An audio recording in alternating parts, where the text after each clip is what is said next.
Good morning, FHS. We got a wonderful show for you today. I'm Caleb Truman. And I'm Justice Boyer, starting off with the coverage of Frida's FSD's new emotional support animal, FHS's Biomed program, The Bonn Terre Space Museum's up-and-coming Women in Space event, and Sam Knight's coverage of this year's prom. All this and more on BKTV Live.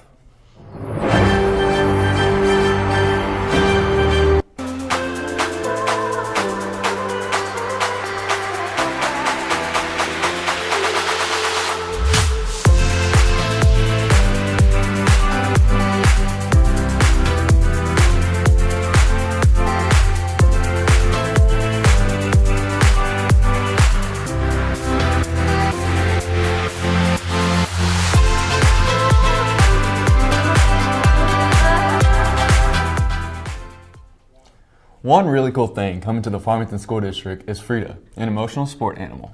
Wow, that would be a good addition to the district. It would help so many kids. Yeah, I know. Trent Galsginski and Colin Roth take us in for a deeper look on her training and her job.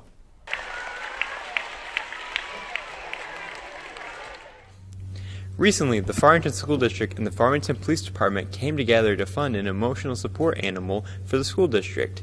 Officer Helton will tell us a little bit more about this animal, Frida. So Frida's going to, majority of her job is going to be an emotional support dog, and she will, provide support for kids when they're upset, when they're having a bad day. Maybe a student lost a loved one, and just to provide, some love and affectionate.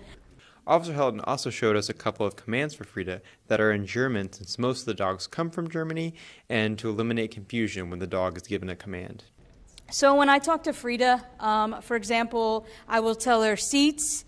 That is in German. So it's a combination of German and Dutch. So seats is her command for sit, and she sits. And then for an example, for her to lay down is off. So I'll show you that. Off. And that is lay down. When I tell her no, like if she's doing something bad and I tell her no, that is fooey. So fooey is a Dutch word. And then the other command, one of the other commands that I use when I'm talking to her, so if she has the tennis ball in her mouth, I will tell her los, and that means let go, and she lets go and gives me the tennis ball. Officer Helton also told us where the idea of getting Frida came from. I had brought my dog, honestly. I'd brought my dog a couple times to school, and there was one particular day, there was a girl in the counselor's office. She was having a terrible day. Things at home were not going so well. So I happened to have my dog there because I just picked her up from the groomer, and she's a little Yorkie, and I just let her use the bathroom, and the counselor's like, hey, I need to talk to you for a second. And when that student seen my Yorkie, I seen her just melt, and it was like all her problems and all her worries went away.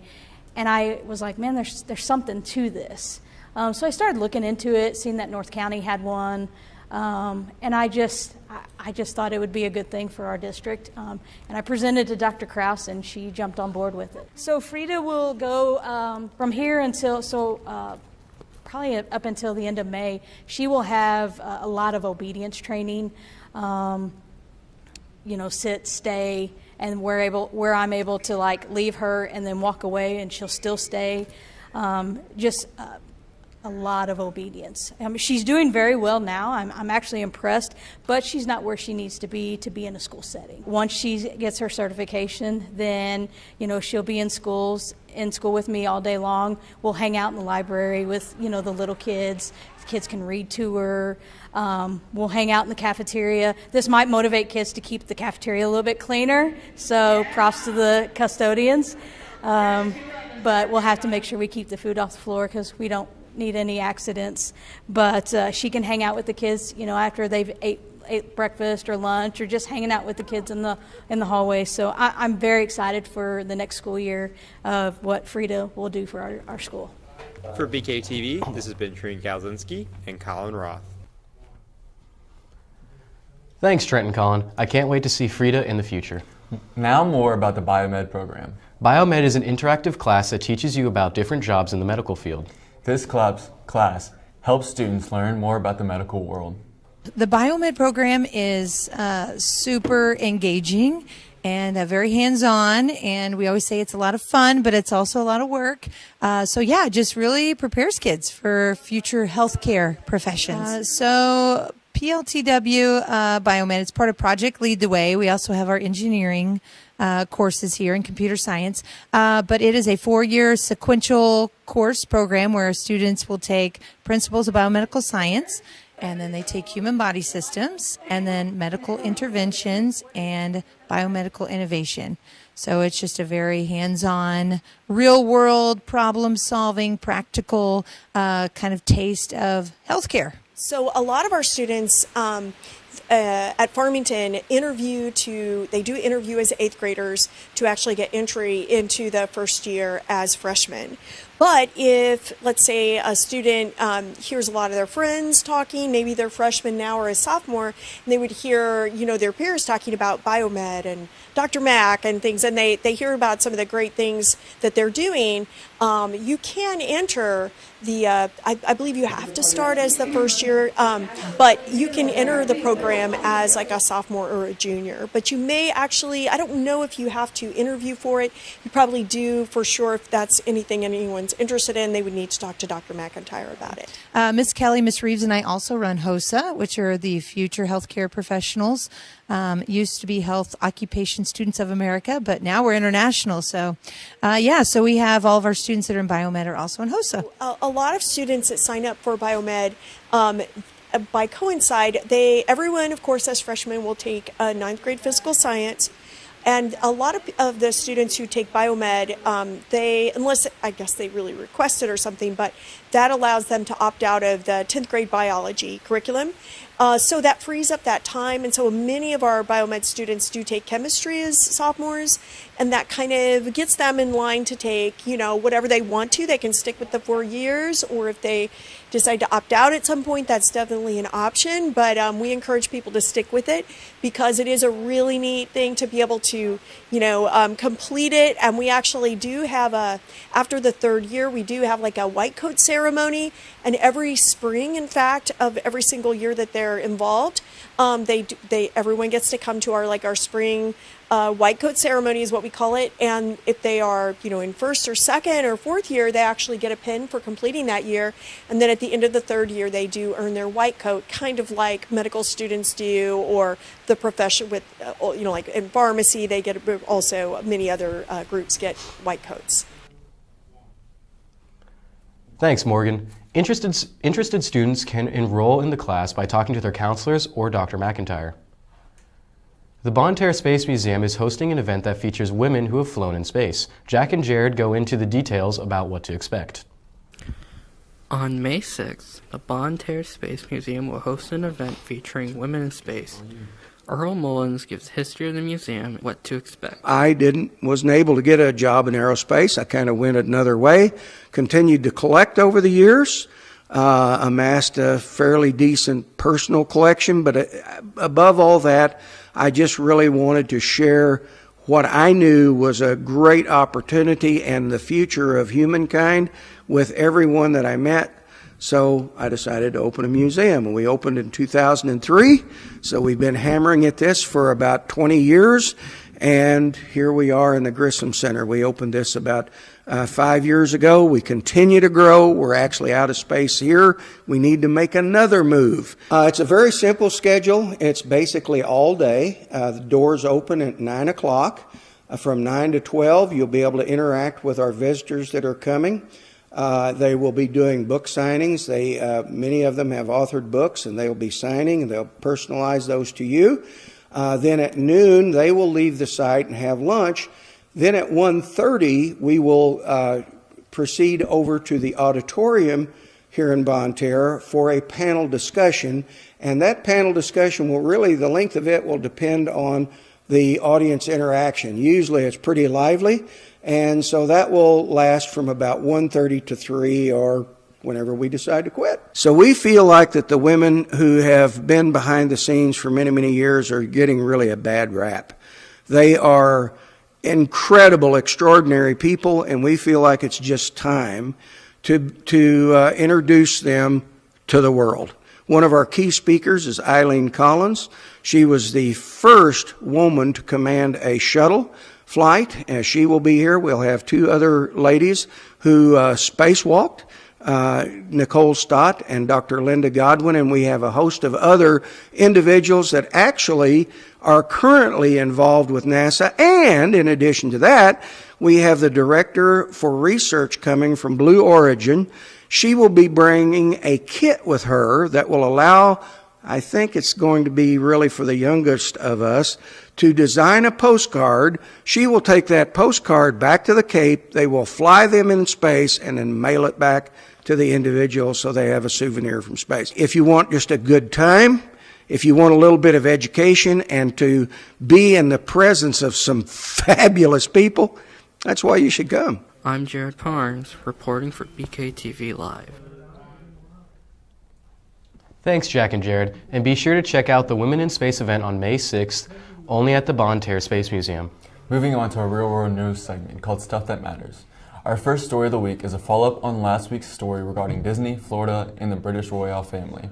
Yesterday, Disney Parks filed a suit against Florida Governor Ron DeSantis and several other officials in Florida for government retaliation against Disney, as well as violation of the company's speech rights. The case now goes before a judge to determine the outcome of the dispute.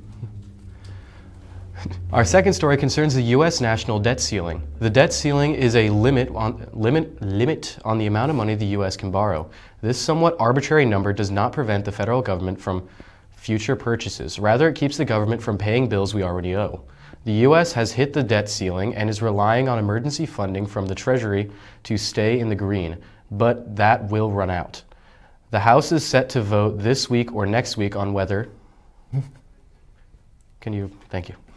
On whether and how to rise the ceiling. It is important to note that in the event the U.S. defaults on our loans, that is not paying them. It would be ultimately catastrophic for the world economy. The full faith and credit of the U.S.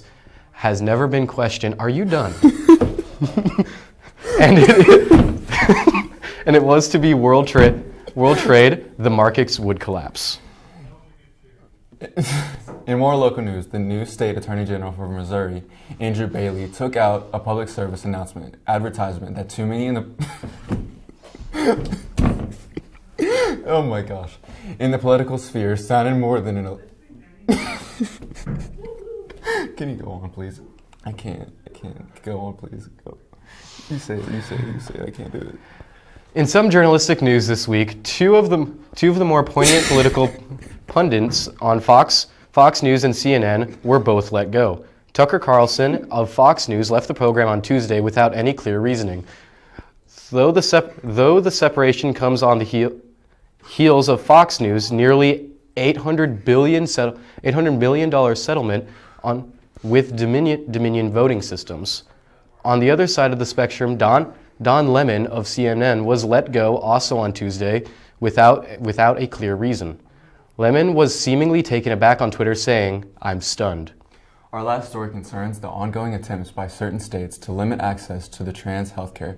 The Montana House has voted to censure trans member of the House, Zooey Zephyr, after she spoke against the Montana House's attempt to limit transitional healthcare for trans youth in the state. Far-right portions of the Montana House Republican Party initially misgendered her and are pushing for her expulsion after she said they will have blood on their hands, in reference to the bill to limit trans health care. Moving back into our segments. Prom can be fun, but not when you are drinking and driving. For his last segment with us for BKTV Live, Richard Skinner interviews Sergeant Weekly, which gives us information on how drinking and texting while driving can have catastrophic consequences. Hello FHS, I'm Richard Skinner and I'm here with BKTV Studios with Sergeant Sam Weekly to give us the insights on the prom crash that took place on April 14th. We thank you, Weekly, for joining us on this segment to provide some information about the crash. Well, I became the school resource officer in 1998, and the prom crash was already happening at that point in time. I think it had been going on for a few years, and when I became the first school resource officer in the whole region, it kind of got handed over to me to do this project. So it was already happening. I wasn't the one that started it, but I continued the tradition. I've always asked the drama teacher to assist with selection of students, and we try to get a variety of students, not just those that might be involved in theater, but those that our students could relate to those individuals involved and have a connection and help make it a realistic scenario. So the schools usually help me with that aspect of getting students, and they select it. And from what I understand, they always have people asking to participate because they want to be involved. One thing that I've done in the past several years is as an aspect of the Highway Patrol, they have a video that they usually put out each year.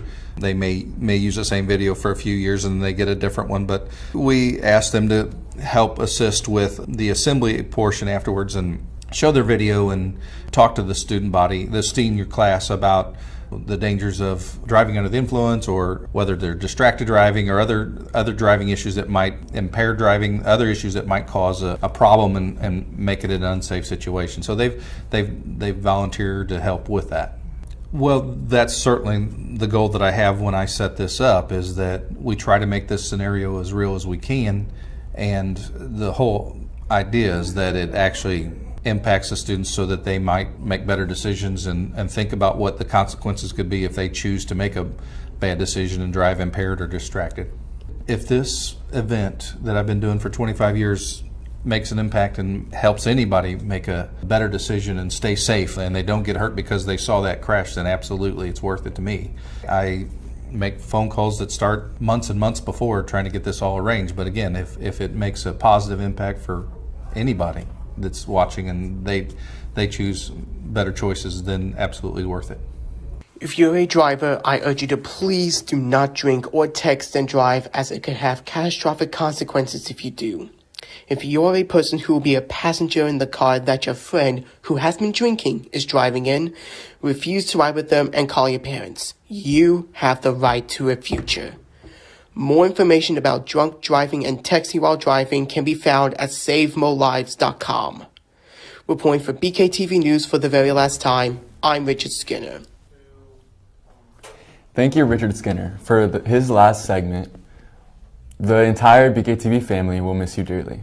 And finally, we have some amazing coverage over prom brought to you by Sam Knight. Hi, my name's Maggie Wait a minute, I'm not Maggie Killian. This is the Maggie Killian, back for a second episode of Mic'd Up with Maggie, or should I say Mic'd Up with Maggie and Sam. Indeed, Maggie and Sam. We're here at the 2023 senior prom, and we're going to ask some students on how they're enjoying prom so far and what their favorite part is. I'm Sam Knight. And I'm Maggie Killian. With BKTV Live. How are you guys enjoying prom so far? It's pretty fun. I just got given free money by Bob, so it's doing pretty nice. Best thing I've ever done in my life. What were you looking forward to this year at prom? It's a really good question. I guess just dancing and getting it on to some metal. I just realized that I couldn't say that. Michael, what's been so enjoyable about prom so far? Well, I just got here, but as we were walking in, we heard some Ed Sheeran, so the music is obviously top-notch. Really excited to be here today. Nora, what about you? The cotton candy. You have cotton candy? All right, what are you really looking forward to about prom? I don't know. I mean, this is kind of the main event, I guess. So I'm just really excited to be in here to dance. Hopefully they'll play a couple slow songs, some upbeat stuff too. I'm looking forward to line dancing.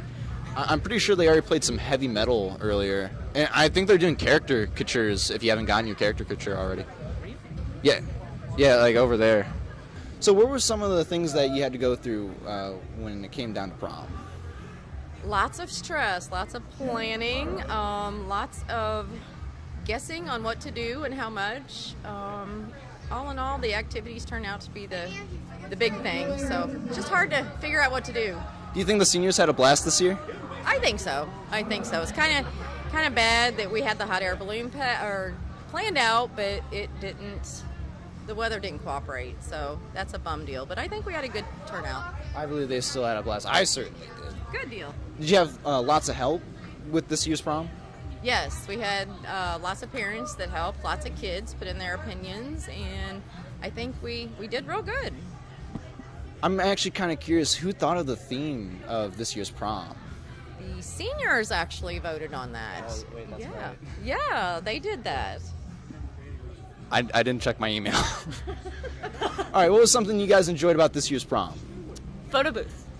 Definitely the photo booth. Big photo boother. So you all like the photo booth? Were you guys looking forward to prom this year? And what specifically about prom were you looking forward to? All my friends are seniors, so I was excited to kind of get to have like one big hangout with them one more time. I'm one of those seniors, so I just wanted to enjoy it one more time. Yeah, I wanted the experience of prom. Well, I'm Sam Knight, and I hope you guys got a great coverage of this year's prom. Yeah, it's getting pretty late. I should probably be heading home. I'm tired. But, yeah. Adios. Bye. All right, we're good there, Maggie. Yeah. Wow, prom sure sounds like it was a blast. Thank you, Sam. For now, this has been Caleb Sherman And Justice Boyer on BKTV Live. Thank you for watching.